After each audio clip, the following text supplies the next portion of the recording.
لو انت مستغرب من انتقال كريستيانو رونالدو لنادي النصر السعودي، فاحب اقول لك انه مش لوحده اللي عمل كده. عشان كده النهارده هنتكلم عن اغرب 8 صفقات في تاريخ الكوره.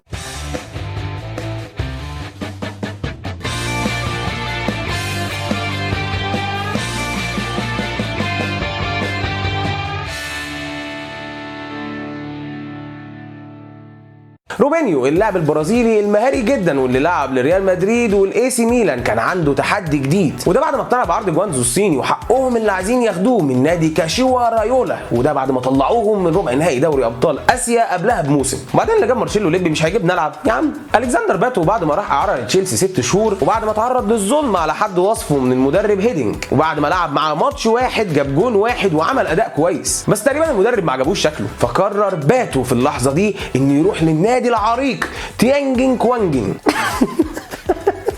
عشان يلعب جنب فابيو كانافارو. سيسك فابريجاس بطل كاس العالم مع اسبانيا، وبعد ما لعب مع برشلونه وارسنال وتشيلسي حس انه اكتفى كرويا، فقرر ساعتها انه يشتري نادي كومو. وبما انه رئيس النادي فقرر ان هو يعمل شويه صفقات، بس ما لقاش لاعب صانع العاب، فقرر ان هو ساعتها يتعاقد مع نفسه، وعمل لنفسه استقبال ومؤتمر صحفي بيقدم فيه نفسه، وجاب جماهير تشجعه، واللي مش هيباصي الكره هيترفد يا اولاد رودريجيز. وبعد ما لعب لريال مدريد وبايرن ميونخ وايفرتون سأل على سعر الريال القطري لقاه في العالي، فقرر ان هو يروح يلعب مع نادي الريان القطري بعد موسمين من الاصابات لجيمس رودريجيز، وقدر خلالهم انه يسجل 4 اهداف بس. فملاك النادي القطري ما عجبهمش اداؤه، فقرروا ان هم يفسخوا العقد. فراسكو لاعب اتلتيكو مدريد، وبعد ما وصل لقمه مستواه وهو عنده 24 سنه ساب كل حاجه وراه وقرر انه يروح الصين ويتعاقد مع نادي داليان الصيني، بس لقى حاجات غريبه هناك. كل ما بيرقص لعيب بيلاقيه في وشه تاني، فاتصل بسيميوني وقال له الحقني يا كوتش. عارف لما تاكل اكله تقيله وتحبس بعدها بكوبايه شاي وتنام ساعه العصريه؟ برضه مش هيجي في دماغك الصفقه دي. يا جماعه مالودا لاعب الوادي دجله،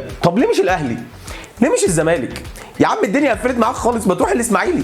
بس هنا مالودا قرر انه يجرب ارضيه غزل المحله وجمال قطر النوم وماتشات الساعه 2 في زهره الجنوب اسوان. اوسكار البرازيلي اللاعب اللي كان طالع بسرعه الصاروخ، واللي كان العالم كله بيتوقع انه هو الموهبه الاهم بجانب نيمار، قرر انه يروح شنغهاي في الصين. لا مش راح يتفسح، هو قرر يروح نادي شنغهاي بجد وهو عنده 23 سنه. فالاعلام والصحفيين ساعتها قرروا ان هم يلطفوا الجو شويه، فسالوه هو انت ليه رحت؟ تحدي جديد ولا مثلا ليك اصول اسيويه؟ فراح رد عليهم وقال لهم لا الصراحه انا رايح عشان الفلوس. في المركز الاول عندنا صفقه جديده وتحدي جديد يا نجوم مصر، فاللي يعرف الصفقه يقول لنا في الكومنتات يا حبيب اخوك.